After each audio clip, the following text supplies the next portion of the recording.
একটা ফাঁকা train station, রাতের নিস্তব্ধতা, আর সেখানেই এক মা ঝুম্পা তার ৫ মাসের মেয়ে চম্পাকে বুকে নিয়ে ঘুমিয়ে পড়েছিল। হঠাৎ করেই কেউ একজন এসে সেই ছোট্ট চম্পাকে নিয়ে চুপি চুপি চলে যায়। কিন্তু ঝুম্পা বলছিল তার মেয়ে হারায়নি, বরং কেউ চুরি করে নিয়ে গেছে।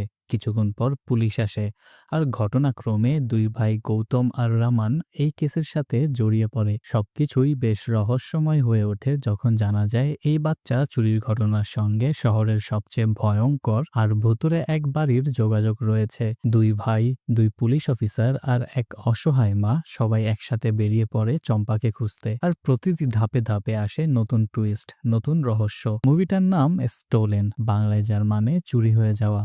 আমি যখন এই গল্পটা বলছি তখন মুভিটার IMDb রেটিং 8.9 আউট অফ 10। অবশ্য সময়ের সাথে সাথে এটা কম বেশি হতে পারে। আর হ্যাঁ, এই গল্পটা একদম সত্য ঘটনার ওপর ভিত্তি করে তৈরি। গল্পের শুরু সেই ফাঁকা স্টেশন থেকে। ঝুম্পা তার ছোট্ট মেয়েকে জড়িয়ে ঘুমিয়েছিল। ঘুমের মধ্যে কেউ এসে তার মেয়েকে নিয়ে পালিয়ে যায়। যাওয়ার সময় এক লোকের সাথে ধাক্কা খায়। তারপর আমরা দেখি গৌতম বানসাল নামের এক ভদ্রলোক স্টেশনের বাইরে গাড়িতে বসেছিল। হঠাৎ তার মায়ের ফোন আসে। তারা বিয়ের আয়োজন নিয়ে কথা বলছিল। এদিকে ঝুম্পা ঘুম থেকে উঠে দেখে তার মেয়ে নেই। ও হু হু করে কান্না শুরু করে। এদিক ওদিক খুঁজে বেড়ায় তাকে। তখন সে দেখতে পায় এক ছেলের হাতে তার মেয়ের টুপি। ঝুম্পা তখন চিৎকার করে ছেলেটিকে ধরতে যায়। ওই ছেলেটা ছিল গৌতমের ভাই রামান, যাকে আনতেই গৌতম স্টেশনে গিয়েছিল। গৌতম অনেক বুঝিয়ে পরিস্থিতি শান্ত করে। আসলে বাচ্চা চোর যখন পালিয়ে যায় তখন রামানের সাথে ধাক্কা খায়, আর তাতেই টুপিটা পড়ে যায়।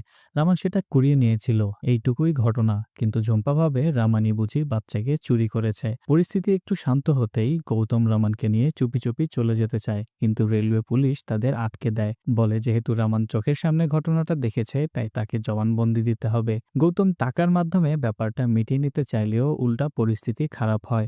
তখন রামান বলে কোনো সমস্যা নেই, আমি বয়ান দিয়ে তবেই যাব। রামান ওয়াশরুমে গেলে শুনতে পায় ঝুম্পা ফোনে কাঁদতে কাঁদতে বলছে, আমার চম্পাকে যদি খুঁজে না পাই তাহলে আমি নিজেকে শেষ করে দেব, ট্রেনের সামনে ঝাঁপ দিব। তারপর দেখা যায় ঝুম্পা চা দোকানের ছেলেটাকে জিজ্ঞেস করছে, তুই কি কাউকে দেখেছিস যে আমার বাচ্চাকে নিয়ে গেছে? ছেলেটা বলে, না আপা, আমি তো তখন চা বানাচ্ছিলাম। এরপর ঝুম্পা রামানকে জিজ্ঞেস করে, তুমি কিছু দেখেছো? রামান বলে, একটা মেয়েকে দেখেছিলাম যার গায়ে ছিল ধূসর রঙের চাদর, আর তার নাকটা ছিল একটু অদ্ভুত, যেমন তোতা পাখির মতো বাঁকা। এই কথা বলার সময় রামান চায়ের দোকানের ছেলেটার দিকে তাকায়। তখন ছেলেটা হঠাৎ ফোনটা লুকিয়ে ফেলে। এদিকে পুলিশ আসে। রামান তার জবানবন্দি দেয়, আর ঝুম্পা তখনই সেই ছেলেটাকে সন্দেহ করে ফলো করছিল। পুলিশ অফিসার পণ্ডিত তখন রামানকে নানা রকম প্রশ্ন করতে থাকে। গৌতম আর রামান পুলিশের সামনে কথা বলছিল। গৌতম বারবার বলছে সে রামানের বড় ভাই, আর তাদের বাড়িতে বিয়ে আছে। রামান ফ্লাইট মিস করায় ট্রেনে এসেছে, আর তাই সে ওকে রিসিভ করতে এসেছে। তখন পুলিশ অফিসার জানতে চায় বিয়ে টাকার। গৌতম হেসে বলে, আমাদের মায়ের। এই কথা শুনে পুলিশ তো অবাক। এইসব কথা বলার মাঝেই হঠাৎ ঝুম্পা ছেলেটাকে তাড়া করতে করতে সেখানে এসে হাজির হয়। ঝুম্পা বলে, এই ছেলেটাই আমার বাচ্চা চুরির সঙ্গে জড়িত। সে শুনেছে ছেলেটা কাউকে ফোন করে সাবধান করছিল, কিন্তু ছেলেটা সব দোষ অস্বীকার করে। সে বলে সে তার এক বন্ধুকে শুধু জানাচ্ছিল যে আজ স্টেশন থেকে একটা বাচ্চা চুরি হয়েছে। তখন রামান বলে ওঠে, আমারও সন্দেহ হয়েছে, কারণ আমি টাকাতেই ও ফোন লুকিয়ে ফেলেছিল। রামান প্রস্তাব দেয় ছেলেটার মোবাইলে শেষ নাম্বারে ফোন দিলেই সব জানা যাবে। গৌতম তখন থেকেই রামানকে বারবার চুপ থাকতে বলছিল, কারণ সে এসব ঝামেলায় পড়তে চায়নি। পুলিশ যখন ছেলেটাকে সেই নাম্বারে কল করতে বলে তখন সে নানা বাহানা করতে থাকে, কিন্তু যখন পুলিশ একটু কড়া হয় তখন সে স্বীকার করে ফেলে। জানায় এক মেয়ের নাম সুরিলি, যার সঙ্গে 1 মাস আগে তার পরিচয় হয়। সুরিলি ওকে বলেছিল স্টেশনে থাকা বাচ্চাদের খবর দিলে সে এক একজনের জন্য 5,000 টাকা পাবে। পুলিশ জিজ্ঞেস করে, এই পর্যন্ত কটা বাচ্চার খোঁজ দিয়েছিস? ছেলেটা বলে, আজই প্রথম, আর আজই ধরা পড়ে গেলাম। সে আরো বলে, একদিন সে শুনেছিল সুরিলি নামের মেয়েটা অভিশপ্ত হালি নামের এক জায়গায় লুকিয়ে থাকে। কথাটা শুনে পুলিশরা একেবারে চমকে ওঠে। কেউ কি এত পাগল যে সে ওখানে লুকিয়ে থাকবে? পুলিশরা নিজেদের মধ্যে আলোচনা করছিল। তখনই ঝুম্পা বলে ওঠে, তাহলে আমাদের ওখানেই যেতে হবে। পুলিশরা একটু টালবাহানা করছিল, তখন রামান ঝুম্পার কথা সমর্থন করলে পুলিশের সঙ্গে তার ঝামেলা শুরু হয়। গৌতম অনেক বোঝানোর চেষ্টা করলেও রামান তার কথা শোনে না। একসময় পুলিশ রামানকে ভেতরে ডেকে পাঠায় আর গৌতমকে বাইরে বের করে দেয়। কিছুক্ষণ পর রামান বাইরে এসে জানায় পুলিশ বলেছে তাদের সাথে অভিশপ্ত হাভেলিতে যেতে হবে। গৌতম রেগে গিয়ে বলে, তুই ভেতরে এমন ব্যবহার করলি কেন? রামান তখন বলে, ওরা ওই মেয়েটার সাহায্যই করছিল না, তাই আমি সাহায্য করতে চেয়েছি। গৌতম বারবার বলে এইসব ঝামেলায় না জড়ানোই ভালো। সে যায় এখনই সব ছেড়ে চলে যেতে, কিন্তু রামান বলে তার আধার কার্ড পুলিশ নিয়ে নিয়েছে, তাই আর কোনো উপায় নেই। অবশেষে তারা সিদ্ধান্ত নেয় ঝুম্পাকে গাড়িতে তুলে নিয়ে পুলিশের বাইকের পেছনে পেছনে রওনা দেবে অভিশপ্ত হাওয়েলির দিকে। যাওয়ার আগে গৌতম পুলিশ অফিসার পণ্ডিতের কাছে রামানের আধার কার্ড চাইলে পণ্ডিত বলে কোন আধার কার্ড, অর্থাৎ বোঝা যায় রামান গৌতমকে মিথ্যা বলেছে যেন গৌতম রাজি হয় যাওয়ার জন্য। গাড়িতে তিনজন একসাথে যাওয়ার সময় কিছু কথা হয়। গৌতম ঝুম্পাকে বলে তার পরিবারে কল করতে, কিন্তু ঝুম্পা জানায় চম্পা ছাড়া আমার আর কেউ নেই। রামান জানতে চায় সে কি ট্রেনে করে কোথাও যাচ্ছিল। ঝুম্পা জানায় সে মানালি যাচ্ছিল কাজে যোগ দিতে। রামান জানতে চায় তোমার গ্রামে কাজ নেই? তখন ঝুম্পা বলে আমার স্বামীর নামে মিথ্যা মামলা করেছিল গ্রামের ঠিকাদার, আর সেই কেসেই আমার স্বামী পুলিশের হেফাজতে মারা যায়, তাই আমি চম্পাকে নিয়ে পালিয়ে এসেছি। এই কথায় রামান খুব আগ্রহ নিয়ে জানতে চায় কি কেস ছিল সেটা, কিন্তু ঝুম্পা কিছু বলার আগে গৌতম হঠাৎ গাড়িতে গান ছেড়ে দেয়, মানে সে বিরক্ত আর চায় ওরা চুপচাপ থাকুক। গৌতম আর রামান নিজেদের মধ্যে কথা বলছিল। গৌতম বলছিল আমাদের মা তোকে খুব মিস করে, বারবার তোর খোঁজ নিচ্ছে, কিন্তু রামানকে দেখে মনে হচ্ছিল মায়ের প্রতি তার সেই রকম আবেগ নেই। কিছুক্ষণ পর গৌতমের ঘুম চলে আসে, তাই সে গাড়ি থামায় আর এবার রামান ড্রাইভ করতে শুরু করে। আর এই কারণে তারা পুলিশের চেয়ে অনেক পিছিয়ে পড়ে। এই সময় ঝুম্পা হোয়াটসঅ্যাপে একজনকে কল করলে সে জানায় পুলিশ ঝুম্পার বাড়িতে গিয়েছিল আর তার ভাই সবকিছু পুলিশকে বলে দিয়েছে। শুধু তাই না, পুলিশ এখন ঝুম্পার সব তথ্য, এমনকি কোন ট্রেনে সে যাওয়ার কথা সেটাও জেনে গেছে। মানে বোঝাই যাচ্ছে ঝুম্পার মাঝেও নিশ্চয়ই কিছু না কিছু গোপন ব্যাপার আছে। অনেকক্ষণ ড্রাইভ করার পর একদল ফরেস্ট গার্ড তাদের গাড়ি থামিয়ে জিজ্ঞাসাবাদ শুরু করে। তারা বলে তারা জানে না ওরা কারা আর কেন পুলিশের বাইকের পেছনে আসছে।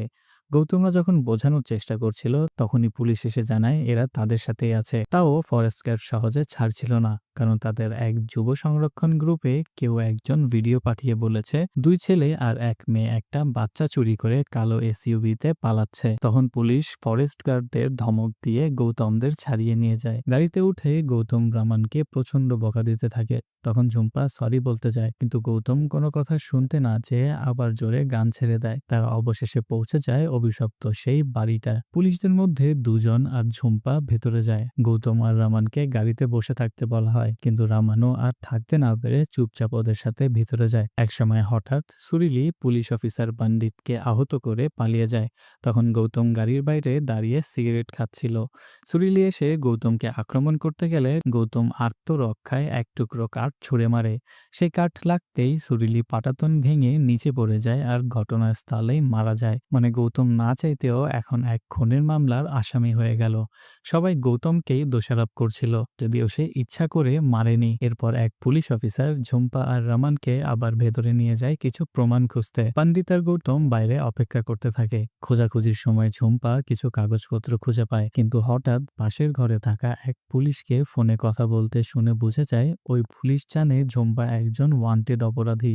এই কথা শুনে ঝুম্পা চুপচাপ বাইরে চলে আসে, কিন্তু গাড়ির কাছে এসে কেউ একজন তাকে ধরে ফেলে। তারপর দৃশ্যপট বদলে যায়। দেখা যায় পুলিশ আর ঝুম্পাকে খুঁজে পাচ্ছে না। গৌতম তখন জানতে চায় তারা হঠাৎ ঝুম্পার খোঁজে এত ব্যস্ত কেন। তখন পুলিশ জানায় ঝুম্পা আসলে নিজেই চোর, সে তার মালিকের বাসা থেকে চুরি করে পালিয়ে এসেছে, এখন বিপদে পড়ে বাচ্চাটাকে ফেলে পালিয়ে গেছে। এরপর অফিসার শক্তি পণ্ডিতকে সুরিলির মৃতদেহ দেখভালের দায়িত্ব দিয়ে ঝুম্পাকে খুঁজতে বেরিয়ে পড়ে। রামান নিজের হাতে গৌতমের 1.5 লাখ টাকা দামের ঘড়ি আর সোনার আংটি খুলে পুলিশ অফিসার পণ্ডিতকে দিয়ে অনুরোধ করে যেন গৌতমের নামে কোনো ক্রিমিনাল মামলা না হয়। এরপর 2 ভাই গাড়িতে উঠে রওনা হয়। গৌতম তখন রামানের উপর প্রচন্ড রেগেছিল। রামানের মধ্যে একটা ভয় ভয় ভাব কাজ করছিল। সে গৌতমকে অনুরোধ করে গাড়ি একটু থামাতে। গাড়ি থামালে রামান বলে ঝুম্পা কোনো চোর না, ওকে ফাঁসানো হচ্ছে। গৌতম তখন বলে এইসব কথা এখন রাস্তার মাঝখানে বলবি? তখন গৌতম জানতে পারে ঝুম্পা তো এতক্ষণ গাড়ির পেছনের সিটে চুপচাপ বসেছিল। এবার গৌতম আরো রেগে যায়, রামান কেন এসব ঝামেলায় মাথা ঘামাচ্ছে। কিন্তু রামান আর ঝুম্পা দুজনেই বলে ঝুম্পা আসলে নির্দোষ। ঝুম্পা অভিশপ্ত হাভেলি থেকে কিছু কাগজপত্র পেয়েছিল যেখানে আচ্ছেলাল নামের একজন লোকের নাম ছিল, যে নাকি 3 দিন আগে একটা রিহাবে এসেছিল। ওরা ধরে নিচ্ছে চম্পা হয়তো তার কাছেই আছে, কিন্তু পুলিশ কিছুই করবে না এটা নিশ্চিত। তাই রামান ওকে সাহায্য করতে চাইছিল। গৌতম তবু রাজি হচ্ছিল না। তখন ঝুম্পা বলে, আমি একাই যাচ্ছি, আমার মেয়ে চম্পাকে খুঁজে বের করব। সে চলে গেলে রামানও তার পেছনে যায়। আর তখন দুই ভাইয়ের মধ্যে আবার ঝগড়া শুরু হয়। রামান বলে ওঠে, তুই কখনো আপনজন হারানোর কষ্ট বুঝবি না, কারণ তোর তো কেউ কখনো হারায়নি। তখনই আমরা জানতে পারি রামানের গার্লফ্রেন্ড ক্যান্সারে মারা গিয়েছিল। সে চাইছিল গৌতম পাশে থাকুক, কিন্তু গৌতম শুধু টাকা দিয়ে দায় শেষ করেছিল। গৌতম আবেগ বোঝে না, তবে এই কথাগুলো তার মনে কিছু একটা ছুঁয়ে যায়। তাই সে মাঝপথে রামান আর ঝুম্পাকে আবার গাড়িতে তুলে নেয়। রামান বলে, এখান থেকে মাত্র 15 মিনিট দূরে ভানসোলা গ্রামে একটা রিহাব সেন্টার আছে, কিন্তু ম্যাপে দেখাচ্ছে না। তারা তখন একটা লোকালয়ে পৌঁছে লোকদের কাছে রাস্তা জিজ্ঞেস করার জন্য গাড়ি থামায়। সবাই ফ্রেশ হতে গাড়ি থেকে নামে। ঠিক তখনই গ্রামের কিছু যুবক আগের রাতের সেই ভিডিও দেখে সন্দেহ করে বসে, এরা বাচ্চা চোর। ওরা গৌতমকে ধরে ফেলে। রামান এগিয়ে এলে তাকেও ধরে ফেলে। দুই ভাই অনেক বোঝানোর চেষ্টা করে, কিন্তু কিছুতেই কাজ হয় না। তখন বাধ্য হয়ে ওরা গাড়ি চালিয়ে পালায়। ঝুম্পাকে গাড়িতে তোলার সময় অসাবধানতায় তার ব্যাগ ছিঁড়ে যায়। রামান ব্যাগের ভিতরে অনেক টাকা দেখে। ঝুম্পা বলে সে এই টাকাগুলো নিজের জন্য জমিয়েছে, কিন্তু দুই ভাইয়ের মনে সন্দেহ তৈরি হয়। রামান ব্যাগে একটা ছবি পায়। চম্পা একদম নতুন দামি স্ট্রেলারে বসে আছে, যেটা ঝুম্পার পক্ষে কেনা সম্ভব না। তখন তারা বুঝে যায় ঝুম্পা সব মিথ্যা বলছিল। এই সময়ে গ্রামের লোকজন তাদের গাড়ির ওপর হামলা করে। তারা দ্রুত গাড়ি চালিয়ে পালাতে শুরু করে। রামান ফোনে পুলিশ অফিসার পণ্ডিতকে জানিয়ে দেয় তাদের ওপর হামলা হয়েছে। হঠাৎ ঝুম্পার ফোনে একটা কল আসে। সে ফোনটা রামানের হাত থেকে কেড়ে নিতে চায়, কিন্তু রামান আগেই কলটা রিসিভ করে। তখনই ঝুম্পা জোরে জোরে বলে, দাদা কিছু বলিস না। তার দাদা চিৎকার করে বলছিল, তোর জন্যই তো পুলিশ আমার পিছনে লেগে আছে। তুই কেন ম্যাডামের মেয়ে চুরি করে পালালি? তখন গৌতম বলে ওঠে, দেখেছিস বাচ্চাটা ওর না, চুরি করে নিয়ে পালাচ্ছে। ঝুম্পা জবাব দেয়, আমার দাদা বেইমানি করে আমার মেয়েকে আমার মালিকের কাছে বিক্রি করে দিয়েছিল, কিন্তু এবার আর কেউ ঝুম্পার কথা বিশ্বাস করে না। তখন রামান রেগে গিয়ে বলে, তোর জন্য আমি আমার ভাইয়ের জীবন সবকিছুর সাথে লড়াই করছি, আর তুই একের পর এক মিথ্যা বলে যাচ্ছিস। সত্যি বল, বাচ্চাটা কার? ঝুম্পা বারবার বলে, বাচ্চাটা আমারই। এই ঝগড়ার মাঝেই আশেপাশের আরো গ্রামবাসী তাদের ঘিরে ফেলে। তারা ভাবে ওরা বাচ্চা চোর, তাই ওদের মারতে আসে। ওরা প্রাণপণে পালানোর চেষ্টা করতে থাকে। এমন সময় হঠাৎ একটা গুলি এসে লাগে রামানের বুকের ডান পাশে। গৌতম কোনো রকমে ভাইকে নিয়ে পালিয়ে একটা ফাঁকা মরুভূমির মতো জায়গায় গাড়ি থামায়। সে চিৎকার করে ঝুম্পার ওপর রাগ ছাড়ে। তখন ঝুম্পা নিজের পেটের কাপড় তুলে কাটা দাগ দেখিয়ে বলে, এরপরেও বলবে চম্পা আমার মেয়ে না? তখন দুই ভাই বোঝে, হ্যাঁ চম্পা আসলেই ঝুম্পার মেয়ে। ঠিক তখনই 3 জন লোক ওদের উপর আবার হামলা করে। গৌতম আর ঝুম্পা ওদের মারধর করে গাড়ি চালিয়ে আবার পালায়। রামান তখন প্রচন্ড রক্ত খারাচ্ছে, তার শরীর সময়ের সাথে খারাপের দিকে যাচ্ছে। সে একটু পানি চায়, কিন্তু গাড়িতে এক ফোঁটা পানিও নেই। গৌতম শুধু বলে যাচ্ছিল, ভাই শক্তি রাখ। তখন আবার ওদের ওপর হামলা হয়। অবস্থা এতটাই খারাপ হয়ে যায় যে কিছু বুঝে ওঠার আগেই নতুন বিপদ এসে যায়। অবশেষে তারা ভান্সডোলা গ্রামে পৌঁছে কোনো রকমে গাড়ি ছেড়ে পালিয়ে যায়। রামানের শরীর এতটাই দুর্বল হয়ে পড়েছিল যে সে ঠিক মতো হাঁটতে পারছিল না। তারা এক বাড়ির থেকে কিছু কাপড় চুরি করে নিজেরা লুকিয়ে পড়ে। তারপর অনেক খোঁজাখুঁজির পর একটা পুরানো ফাঁকা বাড়ি পায়, যেটা আপাতত নিরাপদ বলে মনে হয়। ওদিকে ঝুম্পা সেই বাড়ির চারপাশ দেখে বুঝে যায় সামনের বাড়িটাই সেই রিহাব সেন্টার। সে নিচে নেমে এসে দুই ভাইকে জানায় যে সে এখনই সেখানে যাবে। দুই ভাই বাধা দিলেও সে শোনে না। যাওয়ার আগে সে একটা কার্ড গৌতমকে দেয় আর বলে, এটা দয়া ম্যাডামের নাম্বার। চম্পা সম্পর্কে ও ছাড়া আর কেউ জানে না। গৌতম জিজ্ঞেস করে, এই দয়াকে? তখন ঝুম্পা বলে যে আমার গল্প কিনে নিয়েছিল। মানে ঝুম্পা একজন সারোগেট মা ছিল। এরপর সে রামানের মাথায় হাত বুলিয়ে রিহাবের দিকে রওনা দেয়। রামানের অবস্থা ধীরে ধীরে আরো খারাপ হচ্ছিল। সে অজ্ঞান হয়ে যাচ্ছিল, আবার হঠাৎ হঠাৎ জ্ঞান ফিরে পানি চাচ্ছিল। গৌতম আর সহ্য করতে পারছিল না ছোট ভাইয়ের এমন কষ্ট। সে ঠিক করে বাইরে গিয়ে সাহায্য আনবে। বাইরে বের হওয়ার সঙ্গে সঙ্গে কিছু লোক তার পেছনে ধাওয়া করে, কিন্তু গৌতম লুকিয়ে পড়ায় বেঁচে যায়। ওদিকে ঝুম্পা হাতে একটা কুড়াল নিয়ে সাহস করে রিহাবের দিকে এগিয়ে যায়। আবার কিছুক্ষণ পরে গৌতম বের হয়ে হাঁটতে থাকে, কিন্তু এইবার আর সে নিজেকে বাঁচাতে পারে না। লোকেরা তাকে ধরে ফেলে। গৌতমকে তখন গ্রামের কিছু লোক একদম কুকুরের মতো মারছিল। গৌতম একদম নিস্তেজ হয়ে পড়েছিল। ওর শরীরে আর নড়ার মতো শক্তি ছিল না। ঠিক সেই সময়ে মনে হয় আল্লাহ একটু দয়া করেন, কারণ হঠাৎ করেই সেখানে পুলিশ অফিসার পণ্ডিত পৌঁছে যায়। পুরো পুলিশ ফোর্স আসে এবং অনেক কষ্ট করে গৌতমকে গ্রামবাসীর হাত থেকে উদ্ধার করে। তারপর আমরা দেখি রমান প্রচন্ড পানির পিপাসায় কাতর হয়ে সেই পুরনো বাড়ি থেকে বাইরে বেরিয়ে আসে। ও এতটাই তৃষ্ণার্ত ছিল যে ময়লা আর গন্ধে ভরা পুরানো পানি খাওয়ার জন্য হাত বাড়ায়। ঠিক তখনই কিছু স্থানীয় ছেলেরা সেখানে পৌঁছায়। এরপর দেখানো হয় অন্য দৃশ্য। পণ্ডিত আর গৌতম সেই বাড়ির দিকে অনেক খোঁজাখুঁজি করে, কিন্তু রামানকে খুঁজে পায় না। তারা আশেপাশের লোকদের জিজ্ঞেস করে কেউ আহত কাউকে দেখেছে কিনা, কিন্তু কেউই কিছু বলতে পারে না। হঠাৎ ওয়াকিটকিতে খবর আসে গ্রামের বাইরে একজনের লাশ পাওয়া গেছে। এই কথা শুনে গৌতম একদম ভেঙে পড়ে, এমনভাবে কাঁদছিল যে ঠিক মতো কথাও বলতে পারছিল না। এদিকে ঝুম্পা হাতে কুড়াল নিয়ে পৌঁছে যায় রিহাবে। সেখানে গিয়ে সে আছেলাল নামের লোকটার খোঁজ করতে থাকে। রিহাবের লোকেরা তাকে শান্ত করার চেষ্টা করে, কিন্তু ঝুম্পা কিছু শুনতে রাজি নয়। সে শুধু বলে যাচ্ছিল ও আমার বাচ্চা চুরি করেছে। তখন এক মহিলা এসে বলে, আছেলাল কি করেছে? তখন ঝুম্পা সবকিছু খুলে বলে। মহিলাটি তখন বলে, ঠিক আছে, আমি ওর সন্তান দিতে পারি। ঠিক তখনই সেই গ্রাম্য ছেলেগুলো এসে হাজির হয়, আর তাদের সঙ্গে ছিল রামান। মানে ওরা রামানকে বাঁচিয়েছিল। কিছুক্ষণের মধ্যে একটা অ্যাম্বুলেন্স চলে আসে। এদিকে পণ্ডিত খবর পায় দয়া ম্যাডাম নাকি অবৈধ সারাবেসির মাধ্যমে চম্পাকে টাকা দিয়েছিল, তাই এখন ওদের দুজনকেই গ্রেফতার করতে হবে। মুম্বাই থেকে পুলিশ আসছে।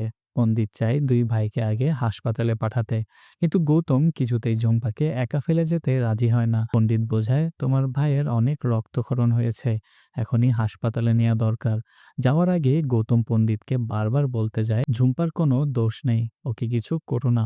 অ্যাম্বুলেন্স দুই ভাইকে নিয়ে রওনা দেয়। দেখা যায় অ্যাম্বুলেন্সের ড্রাইভারই হচ্ছে সেই আছেলাল। এদিকে ঝুম্পাকে একজন মহিলা আছেলাল আর সুরেলির ছবি দেখায়। জানা যায় আছেলাল কুস্তিগির ছিল, আর কুস্তির মাঠে তার সঙ্গে সুরিলির পরিচয় হয়। পরে সুরিলিকে হাসপাতালে চাকরি দেয়, আর আছেলাল ছিল সেই হাসপাতালের অ্যাম্বুলেন্স চালক। দৃশ্যপট আবার বদলায়। এবার হাসপাতালে পৌঁছানোর পর ডাক্তাররা রমানকে ইমার্জেন্সি কেয়ারে নিয়ে যায়। তখন তারা রোগীর পকেট খালি করতে থাকে। সেই সময় অ্যাম্বুলেন্সের ড্রাইভার আছেলাল রমানের পকেট থেকে সেই রিহাব সেন্টারের কার্ডটা খুঁজে বের করে। আছেলাল তখন দ্রুত সেখান থেকে সরে যায়, কিন্তু গৌতমের মনে সন্দেহ হয়, তাই সেও চুপি চুপি আছেলালের পেছনে যেতে শুরু করে।